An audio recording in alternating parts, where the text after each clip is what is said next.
Week is Clifton Duncan. He is a Broadway actor, a singer, heterodox thinker, and is very vocal on Twitter and other mediums about logical thinking and the dangers of what has been going on. He says on his Twitter description that drollery is his love language. And we get a lot of that in our conversation. I brought him on to talk about COVID. He has some very interesting thoughts. He's very vocal about the mandates and lockdowns and masks and locking people out of society. And I wanted to talk to him and get a point of view from just a normal person who's not right wing or someone who's a denier and see what he has to say. Clifton, welcome to the show. Hey, Charles, how you doing? Good to be here. I'm good. I wanted to have you on because I said that I don't talk about COVID a lot. Not that I'm afraid of it, I don't. But, there's so many things going on and you get busy. And every once in a while, you see what's going on. You reference something. You see something crazy. You make a post. But not like day in, day out, looking at the numbers, writing articles and all that stuff. But as everybody knows, this is getting a little crazy. And you have been speaking out about it from early on. So I thought that you would be a good person to talk about. And you seem to approach it from a very sensible, both sensible approach, as well as just, using sarcasm and obvious examples to show that some of the things that they're doing are really extreme. Mm. So I guess I want to start by finding out how early in all of this did you realize that something about the government's messaging just wasn't right? Well, it's crazy because, for one, I could never be accused of not taking the virus seriously. I mean, there are those people who say that there is no virus. I'm not so sure about that. But, January, February, I'd say probably most of March, I think I was one of the few people. It was like me and some middle-aged Dominican women, in Upper Manhattan who clearly were ahead of the game on this. I still have some nitrile gloves that I bought from that time. But I stocked up. I was masking and gloving in public before most everyone else was. I was isolating before most everybody else was. I was pestering my friends and sending them, all these statistics and warnings and telling them like, hey, you should get prepared for this. There's something coming. And, so, and then there was a point in early March where it was announced that a Broadway usher had come down had tested positive for COVID rather. And the producers were going to carry on with the shows. And I was exactly one of those people that I despise right now. I was like, no, we're putting lives at risk. We're needlessly putting lives at risk by making this decision. And, I was carrying out. But over time, a few things began to occur to me.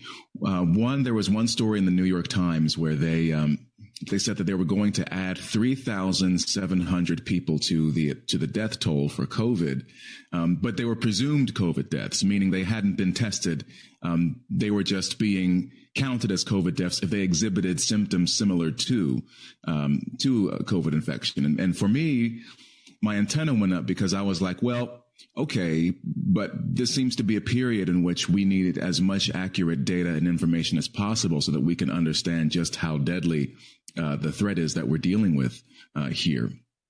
So why are we just adding, 4,000 people to this toll willy-nilly, the same number that's being used to terrify people into compliance with these measures? Something similar happened in Pennsylvania, if I'm not mistaken. There was another state where something else happened where they basically overcounted the deaths. And now, of course, we know that Andrew Cuomo was actually hiding. He was fudging the numbers, the same thing that coincidentally they're accusing Ron DeSantis of doing right now. So that was kind of a first red flag for me. Another was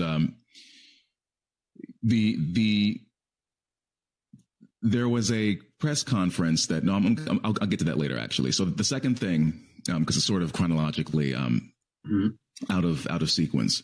But then when all the quote unquote protests, the mostly peaceful riots began unfolding in all these cities, it was just very strange to me because literally the previous week, if you were out protesting lockdowns and saying, well, we want to get back to work. We want, we don't want the government to tell us, whether or not we're essential. you were a bad person, a Nazi, a racist Trump supporter who was anti-science. Yet the following week, if you decided to go out and loot Target, you were doing so for racial injustice, which was endemic to our society and should be eradicated, and was such a great public health threat that you could gather en masse, in the dead of summer with your little flimsy surgical masks that you're probably sweating through, and your cloth masks that don't do anything anyway. It's okay to protest that. And I said at the time, let's wait 2 weeks and see what happens. And then we had these 1,200 medical professionals or whatever who signed on to this to these protests or endorsed them. And I said to myself, now, wait a minute. I'm being bombarded with this information that's telling me that black and brown people are more susceptible to severe COVID and to death than other demographics are. And yet here we are telling them that that they should go out and protest, which would obviously, I don't care, what your opinions on masks are. If people are out gathering and they're potentially transmitting this disease. And I don't think there are any white supremacists anywhere. I doubt there are any white supremacists anywhere that are going to be angry about the spread of this virus that's potentially lethal, more lethal to black people than most. So it just kind of was strange to me that 1 week you could be protesting and you were the enemy, but then the next week when it was protests in support of things that aligned with I guess you could say the left wing sort of worldview, then it was completely fine, and no one cared about the risks to minorities at that point. But then the third thing was like the thing that convinced me that I had to leave New York, which was that. So on March 25th, Andrew Cuomo puts out that infamous executive order, which is, his and Howard Zucker's name are at the top of this document. It's in the 5th paragraph down in this thing, which was later scrubbed from the New York government website, by the way.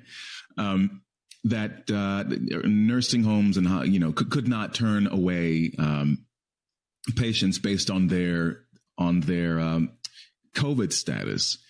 And on one, I tried to be as fair as I could initially, just trying to understand the logic of that kind of decision, because we already understood at that point that COVID was more lethal to older people.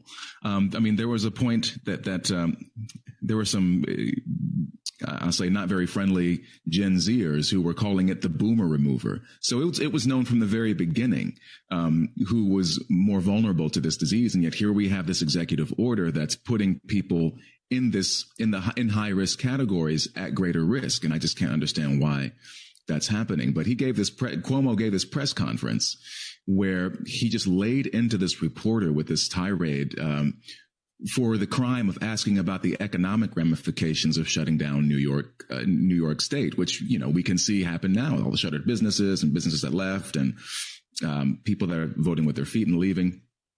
And he just said, death is worse than a bad economy. You want to get a job, go get a job as an essential worker, as if you could turn in an application and some references and become a doctor or a nurse or a mechanic for the MTA the following week. It just doesn't work like that. And just the fact that he refused to kind of see that, I said, there's no logic governing this man's decisions right now. It's all this rigid moral framework that he's working from.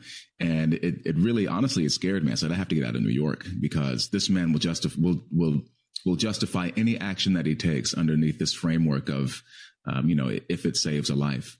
That's sort of a broad overview of my journey with this thing. I went from taking it very seriously. I also had a friend who kind of kept, who I respect and I admire, who kind of was sending me articles by people like John Ioannidis, who was early on in this thing, Stanford professor, who was like, well, wait a minute, this might not be the beast that we're making it out to be.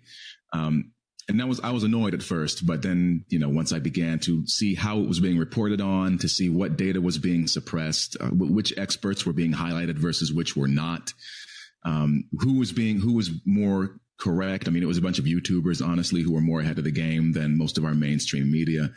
And at that point, I was like, something else is going on here, and I don't think it has as much to do with the stifling of a virus or with public health as they are letting on. I'm not sure it's some big nefarious evil plan, but I'm also not sure that it's about protecting people's health and safety. Coming up, more with Clifton Duncan, actor and social commentator. You're listening to The Charles Love Show on AM 560, The Answer.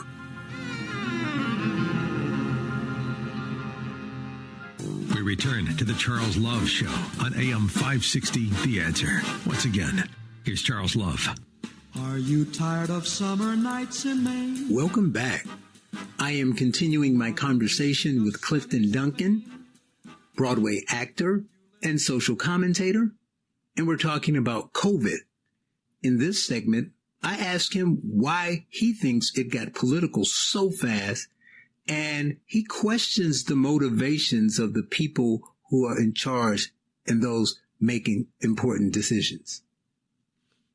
There's a couple things that I just want to highlight so people understand the seriousness and the odd framework and reactions to some of the things they were doing. You started by talking about the 3,000 or so deaths in New York, that they were just going to presume that were COVID deaths if the person had the symptoms. So you were making the point that it's an issue because we want accurate data, so we need to know if they had it or not. But I thought when you said that, I was like, but what are the symptoms? The symptoms are basically everything. They're like, if you've had the chills, you got the tired, you got the flu, you got a fever, you got a cough, you got it's everything, right? So you could have anything and they can move you into that category. So that is obviously a problem. Obviously, we need to get to why, and then at the end, you end it with, you won't go as far as saying that it's a deliberate, nefarious plan or plot, like the conspiracy theorists say, but you got to wonder why certain people with the same credentials, the same experience, the same, medical training will be propped up and others will be ignored and things of that nature, which definitely we saw happen across the board. Not to mention social media just flat out saying you're not allowed to post certain things, which you can get to. So I guess the next question is, why did the COVID approach, if this was really a health threat to every American, regardless of, race and age, I mean, more so than some than others, but everybody had skin in the game, so to speak, why did it become partisan so fast? I think part of it was timing. I was thinking just earlier today that it strikes me that just the term, the unvaccinated, it's become the new MAGA in a way for a lot of people, I think. So I think that it was such a tumult. It had already been a very tumultuous 4 or 5 years ever since the emergence of Donald Trump. And I think that a lot of people's brains had been cooked, honestly, just completely cooked through with just, insane Trump hysteria.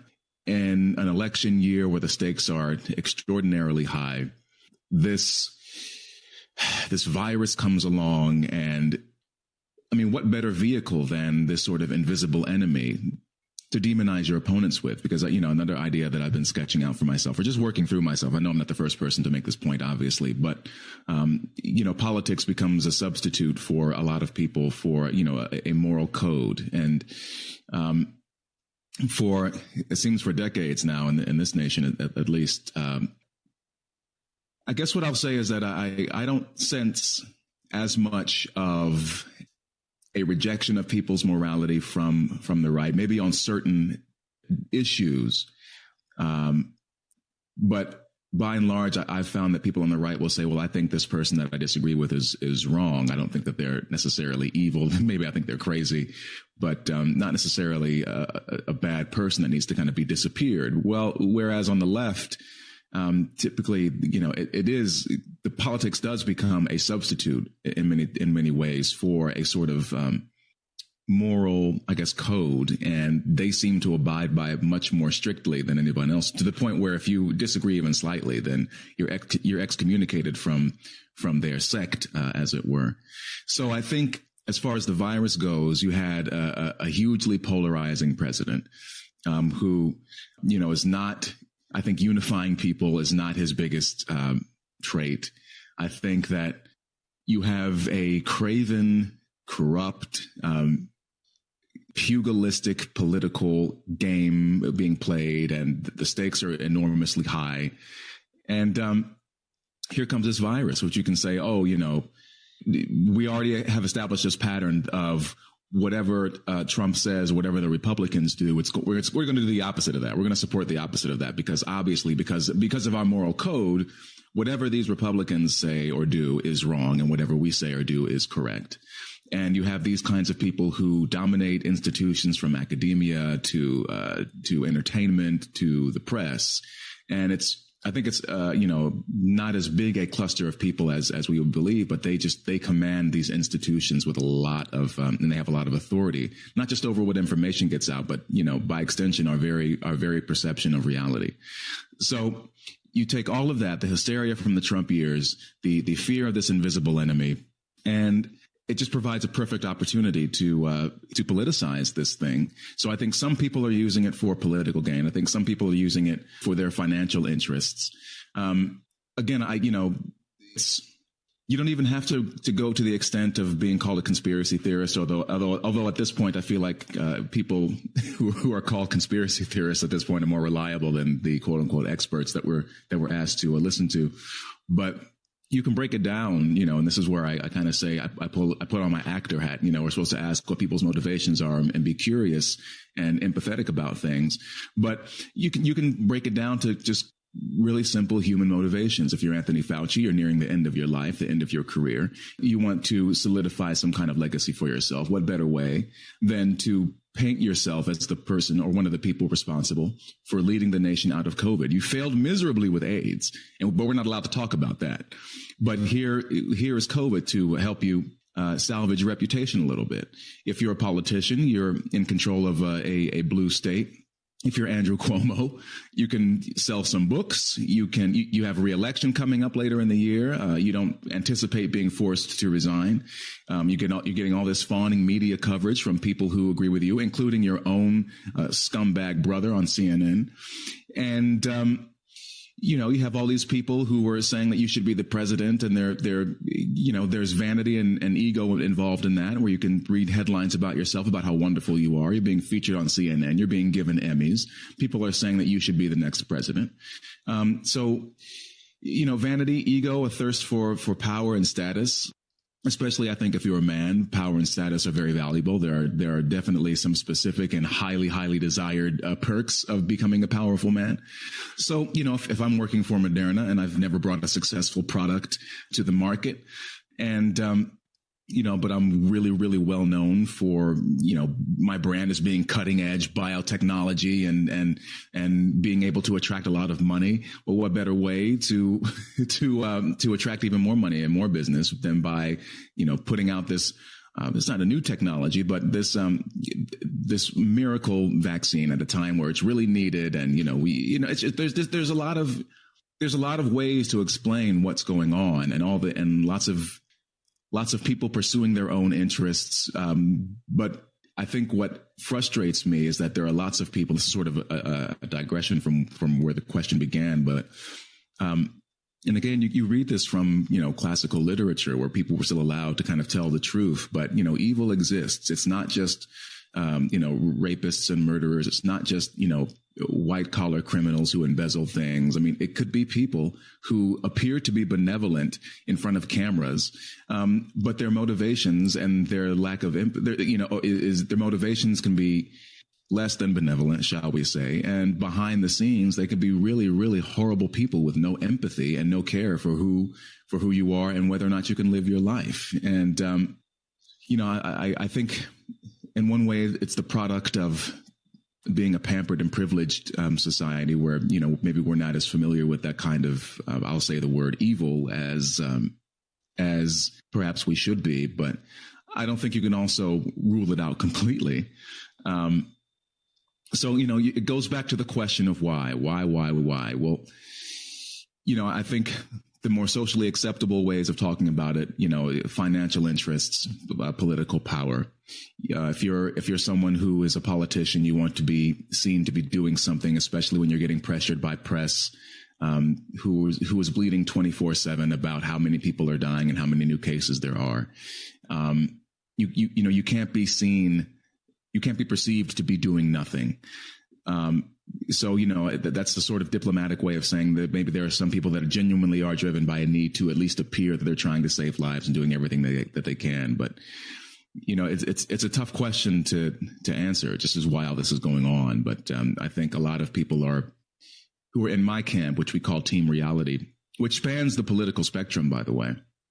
I think we are a bunch of people who say something about this doesn't make sense, it doesn't feel right, and none of this is normal, and we shouldn't accept it as normal. Coming up, more with Clifton Duncan, classically trained actor and singer, drapetomaniac, and social commentator. You are listening to The Charles Love Show on AM 560, The Answer.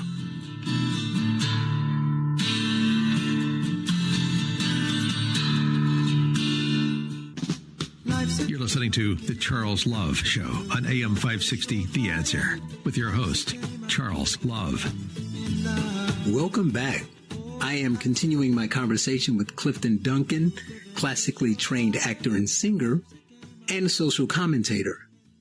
And in this segment, we talk about how the media fed us this belief that all the people who had questions were MAGA hat wearing idiots, when the truth is not so simple. We talk about vaccinated anti-vaxxers and the misguided moral compass of the left. It became quasi-political. Media started to say things like, well, the unvaccinated is just the blind MAGA Trump followers, right? And then when the vaccination rolled out and the numbers of vaccinated people started to go up, the people who weren't vaccinated were Trumpers. But in the same time, they'll do a follow-up story where they'll say at the time, 2/3 of blacks are not vaccinated. So we should believe that 2/3 of blacks are MAGA people? But then you get into all these other categories and you're starting to get more liberals who say, I thought it was good, but I got a couple problems with this. Or, telling stories of people they know that had issues with it or whatever their issues were. Like, I just don't feel comfortable, or I'm pregnant. And then you get they break down all these groups of people who, PhDs in New York. Just recently, there were locally, de Blasio was mandating it for city workers, medical professionals, things of that nature. So teachers in the unions went out and go on strike. It's like, we're pro-vaccination, we're anti-mandate. And then we found out that a little more than a third, not most, but 45% of medical professionals didn't have the vaccine. So I'm supposed to believe the medical professionals in New York City are MAGA? I mean, it's funny. I know people who are vaccinated, but they're against the mandates, and they took it or whatever. They had problems with going on. And I watched Twitter and watched them get attacked as anti-vaxxer. So you can be a vaccinated anti-vaxxer. So even from that respect, everything gets split into camps. Talk about that a bit.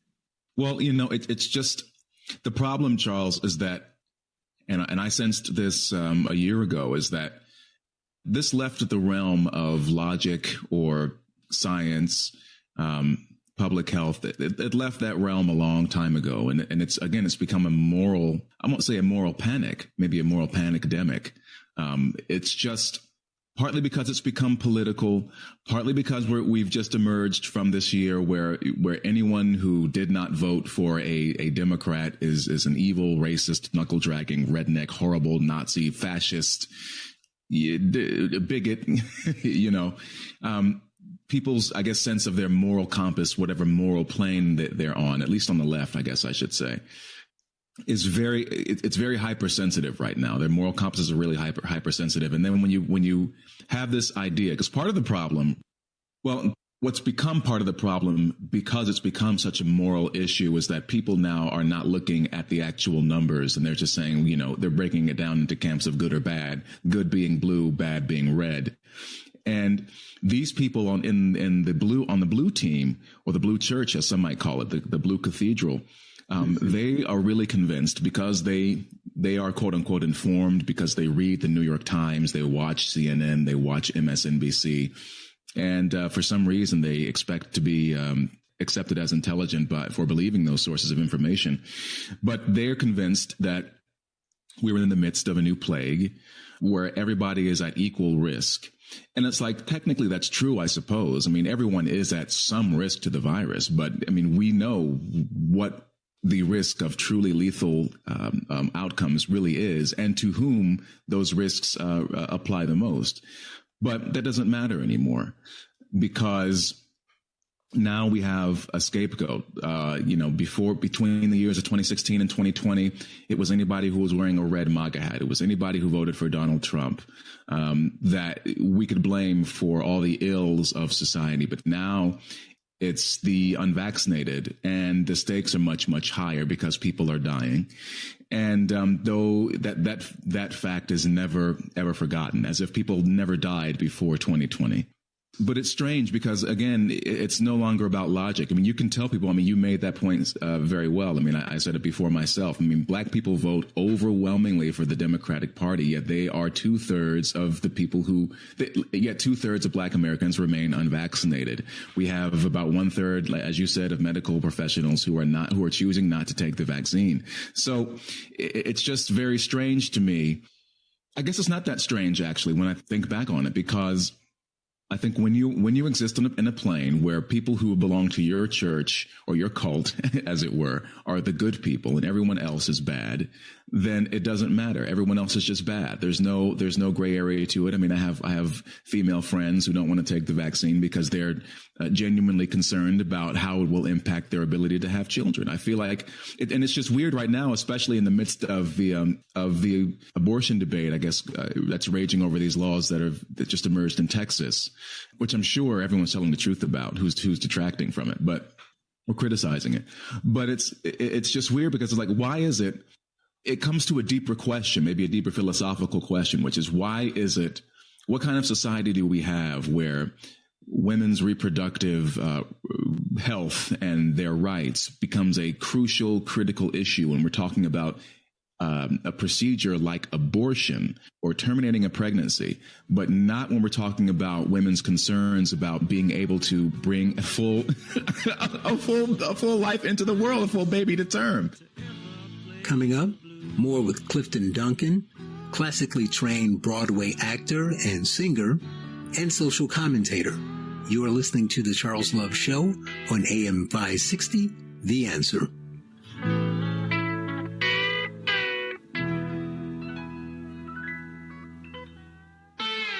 Now, more of The Charles Love Show on AM 560, The Answer, with your host, Charles Love. Welcome back. I am continuing my conversation with Clifton Duncan, classically trained Broadway actor and singer and social commentator. I have been talking a little more about COVID than I had in the past, and recently talking about the numbers. I'm a numbers guy, and saying that people are looking at them in weird and skewed ways. And so I mentioned it to Clifton and asked him about some of the things that I thought that people should be talking about that they're not. This was his response. I think we should be talking about the people who already had it and they recovered from it. I mean, I hate to interrupt you, but did you see Fauci the other day? It's amazing. Was it CNN where he was what was so awesome about it is because of who asked the question. It's not like it was DeSantis or some right winger. It was Gupta and Anderson Cooper, right? Yeah. And him. He's in a safe space. And they said, well, should we be mandating this to completely people? Reasonable question. And his response was awesome. It wasn't even crazy. It was like, you make a good point. I don't know. I'm like, bro, you are everywhere that you go. America's doctor. America's doctor, the top infectious disease expert in America. That's what they call him. And you haven't thought to consider from the beginning of this about people who have caught it. You'll have an answer for us in a little bit. That's your answer for that? That's a good question, though. I mean, that's a good point. I didn't think about that. I mean, come on, bro. And the thing is, anybody who was thinking about that, what were we called? Conspiracy theorists. We're anti-science. I made a viral tweet that said, that you have an immune system is now a far right talking point. That's where these people are right now.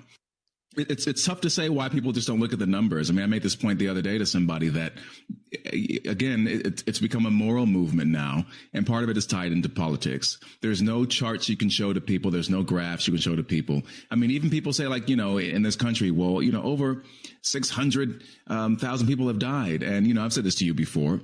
You can't, part of the difficulty of talking about this is that you never want to minimize people's suffering, and people's own personal tragedies. And I think that there's been a lot of people who have needlessly lost their lives during this pandemic, but it's not for the reasons that people tend to think, at least if they're on Team Apocalypse. That's the opposite of Team Reality. So it's hard for a lot of people to kind of talk about death in a very straightforward and I would say even mature way. But even, a lot of this data, it's so taken out of context, is what you were kind of alluding to. Even the death toll right now. Okay. So take that 600,000 and divide that by 330 million. The number that you come up with will give you the percentage of people that this has taken, and it's less than 1%, as a fraction of 1%. There's no articles you can say. I mean, the CDC did a study a few months ago. We all know how reliable the CDC is, but let's just go with it anyway. That over 70% of the people that faced severe reactions to COVID were obese, but we're not allowed to talk about that. That's fat shaming. Cut that out. People would rather protect fat people from words than they would from COVID. COVID poses a much greater threat to fat people, to obese people, than words do. And it's just so strange that even mentioning this, and we were talking about this a little bit beforehand, but, I faced the wrath of these people too. I made, and I talk about how drollery and irreverence, those are kind of my love languages. I've always been a smart aleck. And I said, at one point, we should mandate a body mass index of less than 25. But I mean, I'm paraphrasing. Apparently you can do that now, since you can mandate that people take shots. Well, that's the point, isn't it? I think it's wrong. That's the point I made. I think it would be wrong for your employer or for the government or some bureaucrat who doesn't know you and isn't you and doesn't, know your history or anything like that to dictate to you what you can do with your body.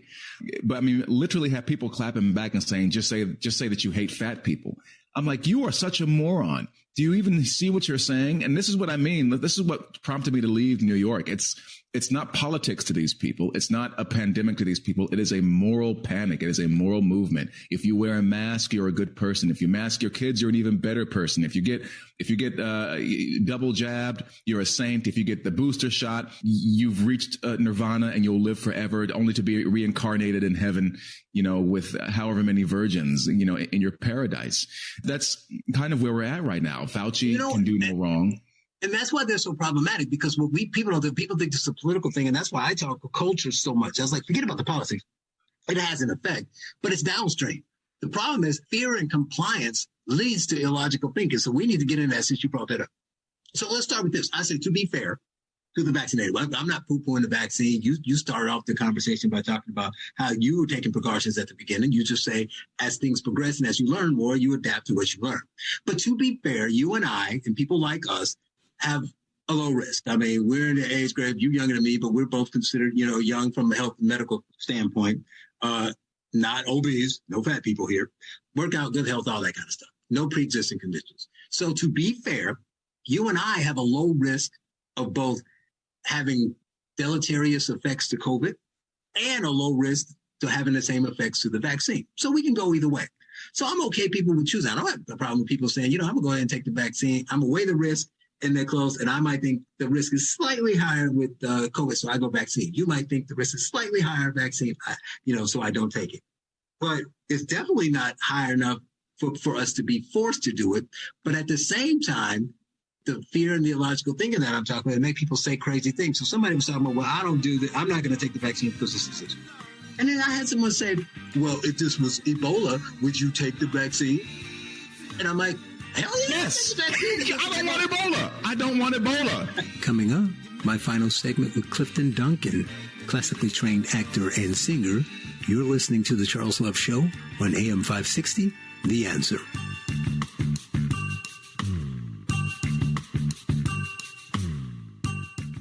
Charles Love Show continues on AM 560, The Answer. Here's Charles Love. Welcome back. We've reached the final segment of my interview with Clifton Duncan, classically trained actor and singer and social commentator. And I wanted to end on a lighter note, so I asked him about something funny I noticed on his Twitter page. Lastly, before you leave, I looked at your recent display name and I chuckled. It says Clifton Duncan, Drapetomaniac. And I know that 96.4% of the people don't know what that is, but I was laughing because, as you know, I have a book coming out soon, Race Crazy, November 9th, everybody pre-order. And it's about, among many things, mostly progressive racism, but there's a third of the book on the 1619 Project, and I write a chapter on every essay. And there's an essay on medical inequality where the person wrote about that. And so there's actually a part of my book where I talk about that, because otherwise I, like everybody else, wouldn't know what it was. So can you tell people what drapetomania is? Well, drapetomania, what was his name? Charles Wright, you said? Yeah, it was Samuel Cartwright, I want to say. Samuel, right. Samuel Cartwright back in the 1800s, he coined this phrase. Who apparently he was a very respected doctor at the time, but he coined a phrase called drapetomania, and drapetomania is this mental illness that afflicts specifically Black people, where they want to be not enslaved for some reason, I chose that name just because. That's sort of, I mean, it's sort of a reference to COVID in some ways. I'm just somebody who is looking at everything going on and saying, and feeling as though I'm being viewed as an insane, crazy person because I want to be free. It's always great talking to you. You got to come back on Cut the Bull again. I mean, you were our first guest, and it was really popular, and we said to have you back, and then we all get busy, but we'll have to have you back, and you can drop some more honest classical liberal logic as opposed to the crazy, to separate yourself from them. It's funny, I had a liberal atheist come on here and talk about the crazy blue church. I mean, I just, Charles, I don't know how else to describe it at this point. It's just not, it's just not normal. And I don't know how else to explain it. I mean, I've really been trying to wrap my head around what's going on. And it just, to me, it seems like there's something wrong spiritually with people. And it's at a realm that exists beyond science, beyond logic, in my opinion. I mean, I traffic in the arts, and so that's sort of where I kind of come from, where I'm more open to the idea of, people being affected by forces beyond what you can quantify or even articulate. So, well, I think people like you are going to really be what pushes that pendulum all the way up. The right can't do it. The left being crazy can help, but it's not going to do it. To go all the way to the apex, we're going to need liberals to speak up, and I'm glad that you're doing it and people are listening to you. Here's Clifton Duncan, veteran Broadway actor, hope to be back on Broadway. Get me hoping. I don't know what happens, but COVID is really attacking you, but hope to see you on screen somewhere again. But he's also a social commentator. If you go that route, people already love you. You will be extremely successful there. You have the voice for it, so you can get out there and just, you have a unique way of disseminating information. I think people will listen to you and take notice. So thanks for coming on, and it's been great talking with you. Yeah, thanks, Charles. Always a pleasure. I hope to kick it with you and Will and Shamika, especially Shamika, very soon.